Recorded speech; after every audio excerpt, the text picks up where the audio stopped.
Growing up, it was just me and Mom. Dad left when I was really young, so he's just a faded memory.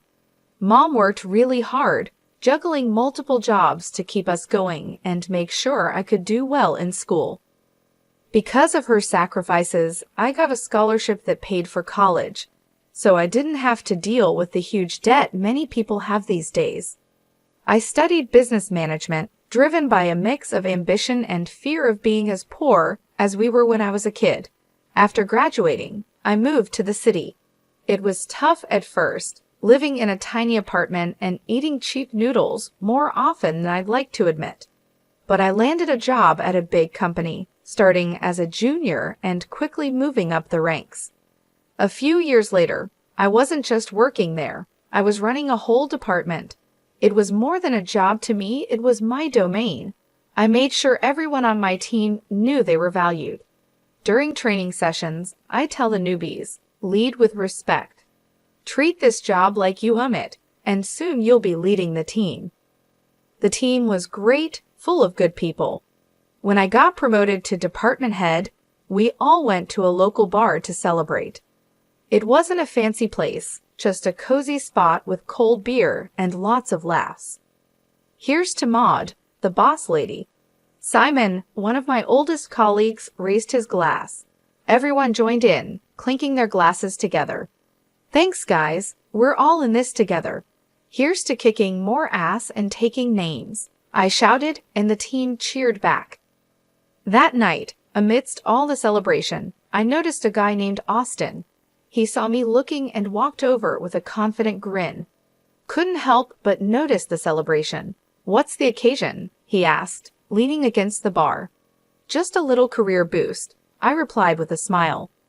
I'm the new head of my department now, I said, trying not to sound too boastful. That's impressive.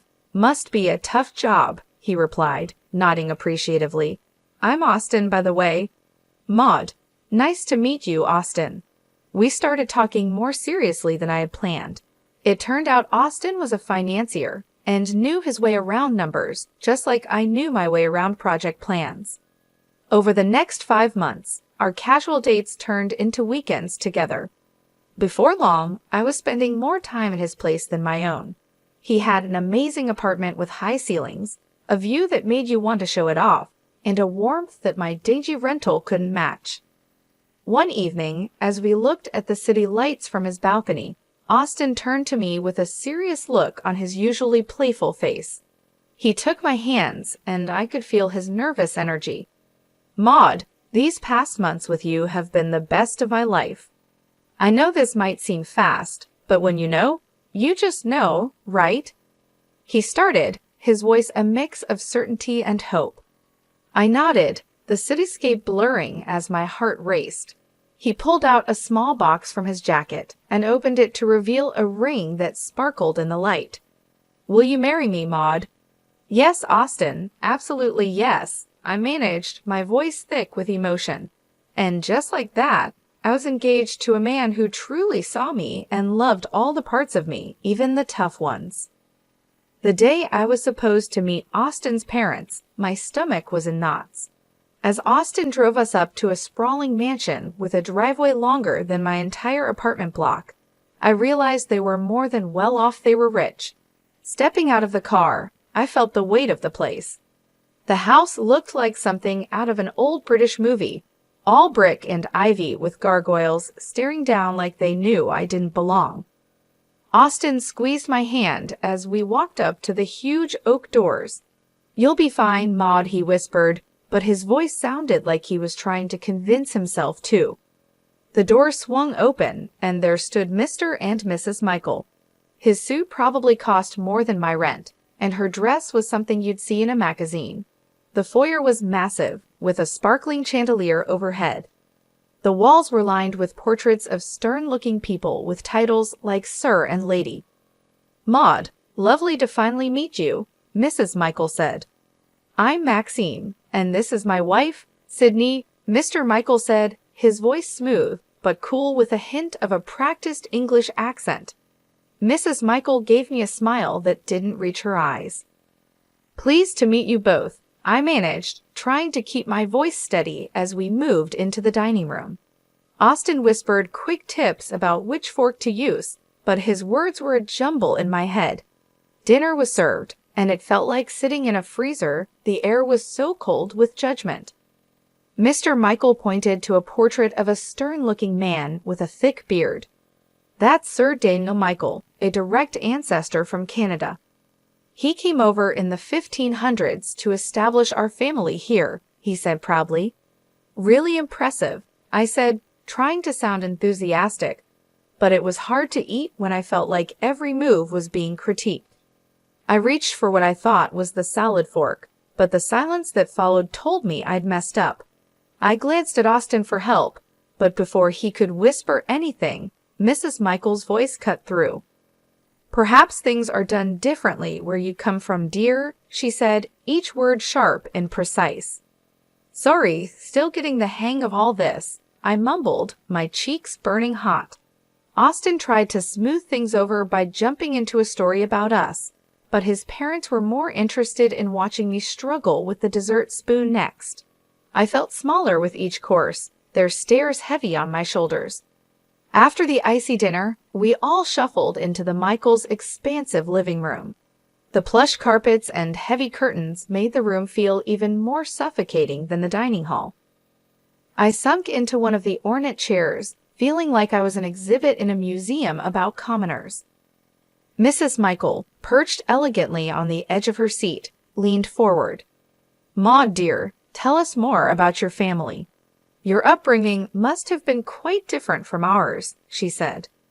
I hesitated, feeling Austin's tense gaze on me. "Well, it was mostly just me and my mom.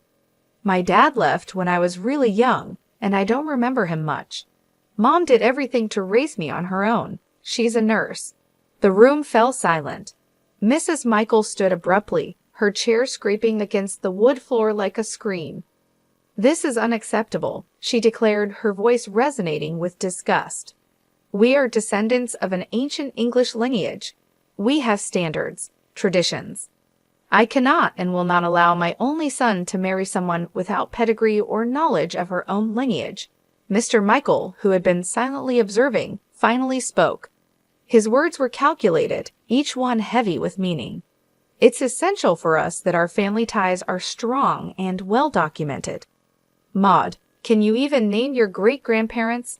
I felt my face heat up with embarrassment. "I only know about my maternal grandparents," I confessed, my voice barely above a whisper. Mr. Michael rolled his eyes, showing his contempt. "This is exactly what we feared," he muttered under his breath. Austin finally intervened, his tone firm yet pleading. "Mom, Dad, please. Maud is kind, hardworking, and she loves me. Isn't that what should matter?" His mother's gaze was steely. "Respect and adherence to our family standards are what matter, John. If Maud is to join this family, she must learn our ways. She needs to respect where she is coming from, even if it is nowhere significant." Their words stung, cutting through the warm feelings from earlier in the evening. But Austin was looking at me, his eyes begging me to just go along with it. I nodded reluctantly, agreeing to their terms. "Fine," I said, trying to keep my voice steady. "I'll learn about your family and your traditions." Mrs. Michael seemed somewhat pleased by my concession. "Good. You'll start by familiarizing yourself with our family tree and understanding who each person in those portraits is. It's not just about names, Maud. It's about respect for our lineage." As they continued talking about their expectations, I felt a part of me shrivel up. The evening had turned from a simple meet and greet into a trial by fire. I had agreed to their demands, yes, but at what cost? As the room filled with discussions of ancestors and noble deeds, I couldn't help but feel alienated from these people, and, oddly enough, from the parts of Austin that were tied so tightly to them. The weeks following that stiff dinner were a whirlwind. I barely had time to catch my breath between working my day job and attending the slew of etiquette and style courses that Mr. and Mrs. Michael insisted I take. My day started with the buzz of an alarm before sunrise and ended long after the sun had set. leaving me feeling like a zombie. Elbows off the table, Maud, the etiquette instructor gently chided during one of our sessions. And remember, the soup spoon moves away from you when you scoop. I nodded, attempting to mirror her movements, but my mind was on a million other things like the mountain of work waiting for me back at the office and the never-ending wedding plans. "You're doing well," she reassured me, her voice soothing. "These things take time to become second nature." I gave her a weak smile. "Thanks, it's just a lot, you know."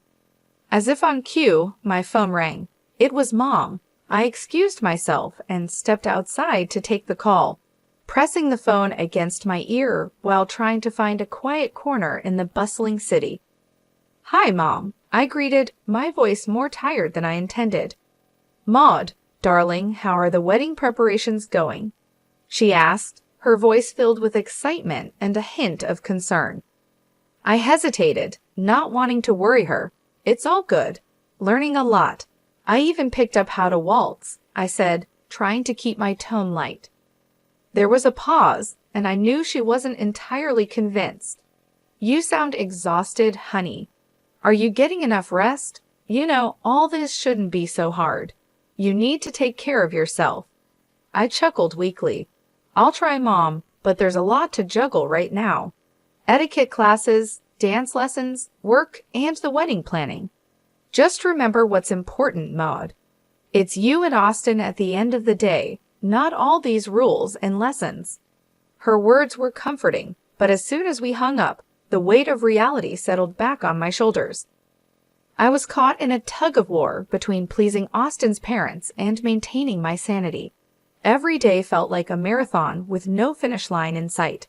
Back inside, I resumed my training. The instructor's voice was a droning background noise as I practiced the proper way to hold a wine glass, pinch the stem, not the bowl, apparently.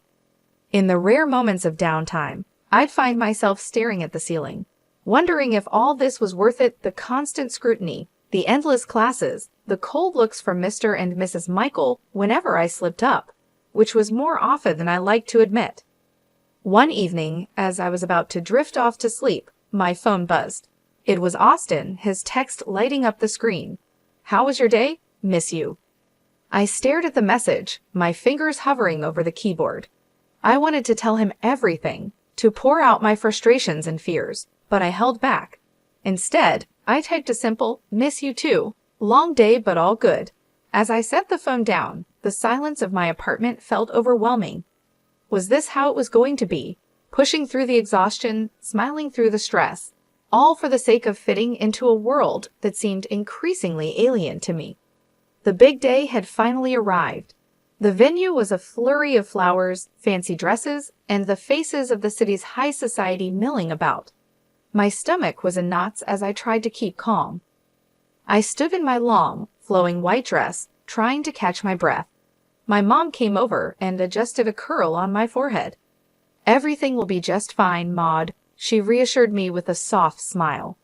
I wanted to believe her, but as soon as the ceremony began, any hope of a peaceful wedding vanished. Austin's parents were in full superiority mode.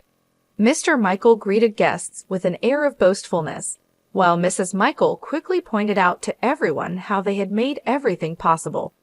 As the guests settled, I tried to mingle, but Mrs. Michael pulled me aside with a frosty smile. "Maud, dear, make sure our friends are taken care of. Fetch some drinks. There's a good girl," she instructed, gesturing towards a group of elderly gentlemen loudly discussing politics. "But I started, only to be cut off by her sharp glance. "No buts. You're practically family now. Show some initiative," she snapped. Reluctantly, I carried trays of champagne and hors d'oeuvres between tables, my dress trailing behind me. The weight of the fabric and the task made me feel more like a servant than a bride. I caught glimpses of Austin laughing and chatting, oblivious to my plight.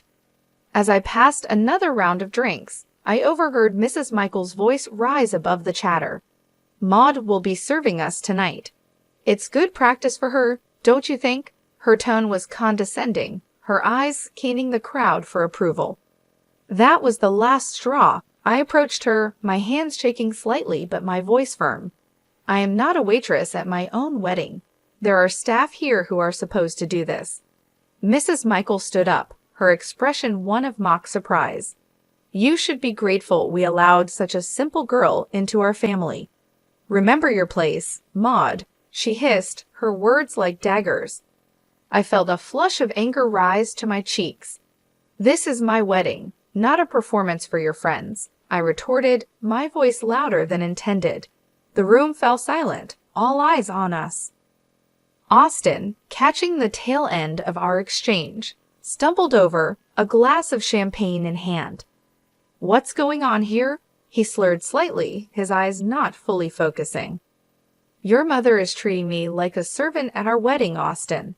This isn't what today is supposed to be about, I said, frustration boiling over. Austin looked between me and his mother, his expression clouding. Maud, why are you making a scene? Just do what my mom asks. It's not a big deal. Not a big deal, Austin.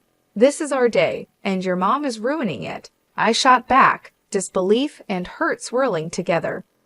He took a long sip of his champagne before speaking. Look, Maud, you should be happy. I even chose you. There were plenty of girls better than you, prettier, richer. You're making a fuss over nothing. The words felt like a physical slap. I recoiled, the realization hitting me hard.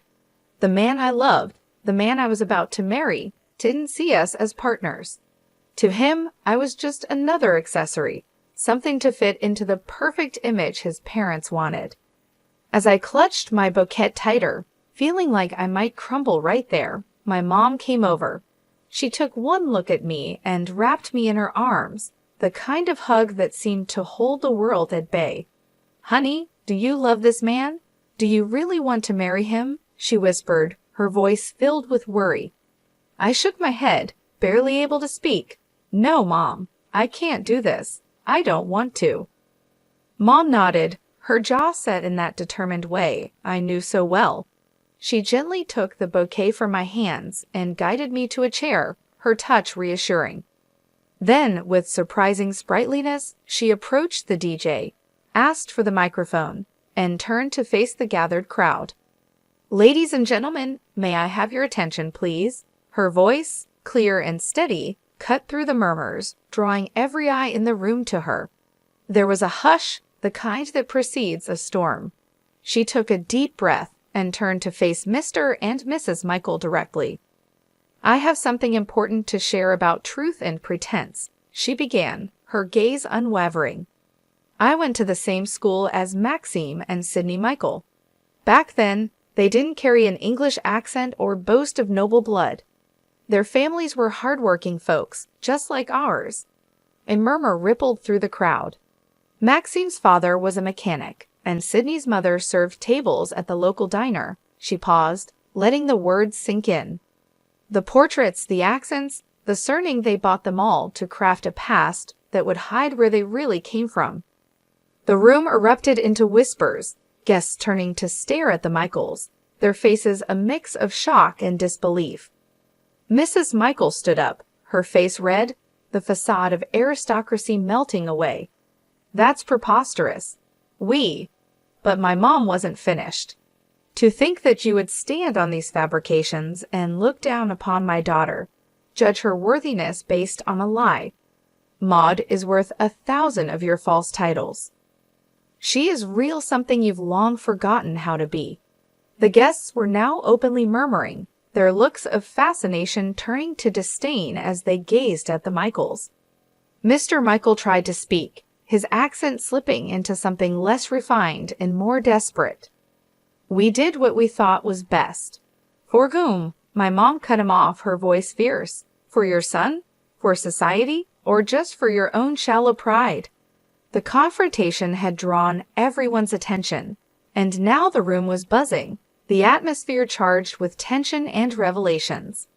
The Michaels seemed to shrink, their grandeur dissolving into the air, leaving nothing but the stark, plain truth of their origins. Austin's face twisted with a mix of shock and anger. He stormed up to me, his voice barely a hiss as he leaned close. You've ruined everything, Maud. You've disgraced my family. And now you're questioning if I want to marry you after this spectacle." His words stung, but before I could respond, he grabbed my arm, pulling me slightly closer. "I'll teach you how to be a good wife, one who knows her place and obeys." His threat hung in the air, heavy and chilling. I pulled my arm back with all my might, stepping away from him. The room was dead silent now, everyone's eyes on us. This was the man I had intended to marry. This was the family I was about to join. No, this couldn't be my life. I took a deep breath, my mother's earlier strength flowing through me. "There will be no wedding," I announced loudly, making sure every guest heard. I regret that I ever considered marrying someone who truly matches the arrogance and deceit of his parents. Murmurs filled the room, some of shock, others of support. Austin stood there, mouth agape, as if trying to catch the words and stuff them back into my mouth. My mother came to my side, her presence a comforting shield against the chaos. Together, we walked through the crowd, our heads held high. In the weeks that followed, news of the Michaels' disgrace spread through the city. Their fabricated lineage and high society standing crumbled like a house of cards in a breeze. People who once revered them now crossed the street to avoid their shame. They sold their mansion and moved away, seeking a fresh start where their past wouldn't haunt them. As for Austin, I realized I was free from a life of lies and manipulation. I began to find myself again, living a life where I didn't have to pretend or fit into someone else's mold. My mom and I grew closer, and I discovered that real happiness comes from being true to yourself. I heard bits and pieces, rumors of Austin's downward spiral, of nights spent at bars trying to drink away the scandal. I didn't know if they were true, and frankly, I didn't care. He had shown his true colors, and they were too dark and twisted for me to ever want to look back. "Thank you, Mom," I said to her one evening as we sat in our modest living room, a stark contrast to the opulent falsity I had almost married into. "For everything, for being there, for standing up for me, for helping me see the truth before it was too late." She took my hand, squeezing it gently. "I'll always be here, Maud. You're my daughter, and I raised you to be strong and true. No man, no family can ever make you less than what you are." We sat there, the TV chattering in the background, a normalcy that felt refreshing. I had lost a fiancé but gained back my life, my self-respect, and more importantly, my future.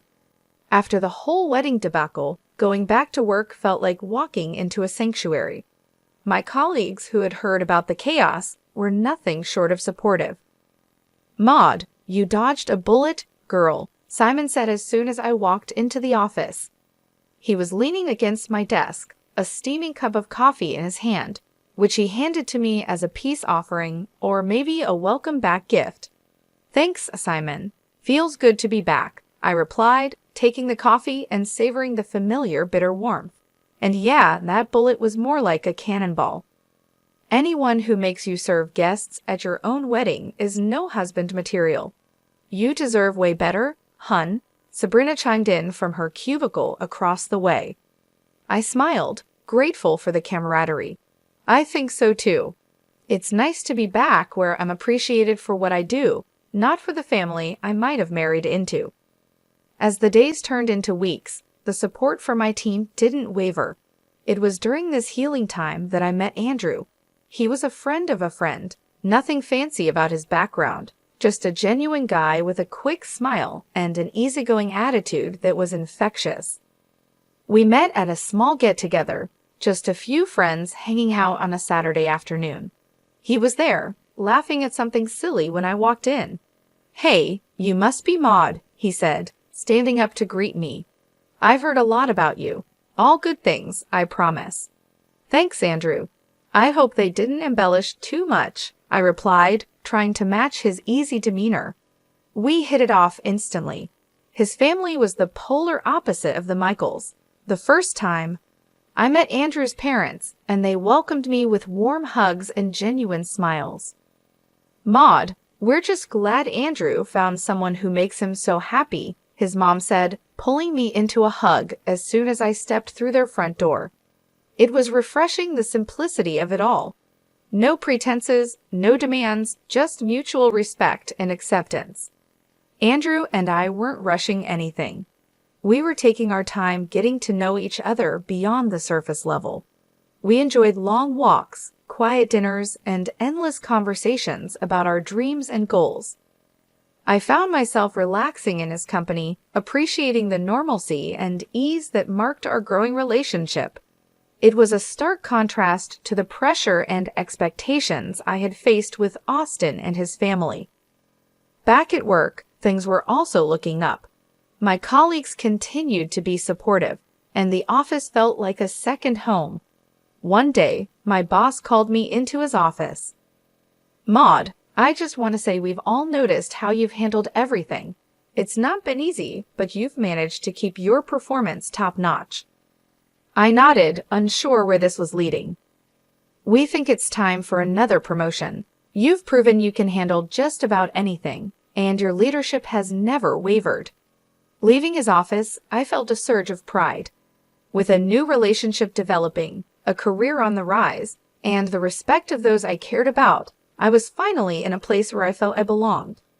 It was a complete turnaround from the chaos and heartbreak I had experienced with Austin and his family. Andrew's family continued to welcome me with open arms. Every visit to their home was filled with laughter and warmth. His parents would share stories from Andrew's childhood, and we would all sit around the kitchen table, enjoying simple, hearty meals.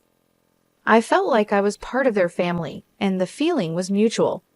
They appreciated me for who I was, not for some image or status. At work, I took on new challenges and responsibilities with confidence. My team respected my leadership, and we achieved our goals together. The promotion brought new opportunities, and I embraced them, knowing that I had the support of my colleagues and superiors. As the months went by, Andrew and I grew closer. We celebrated our small milestones, like the first time he met my mom and the first holiday we spent together. Each step forward felt natural and right. There was no rush, no pressure, just a steady building of a strong, loving relationship. One evening, after a particularly good day at work, Andrew and I were sitting on his couch, watching a movie. He turned to me and said, "Maud, I don't know what the future holds, but I know I want you in it." I smiled, feeling the truth of his words. "Me too, Andrew, me too." It was in that moment that I realized I had found what I was looking for, not just in a partner, but in life.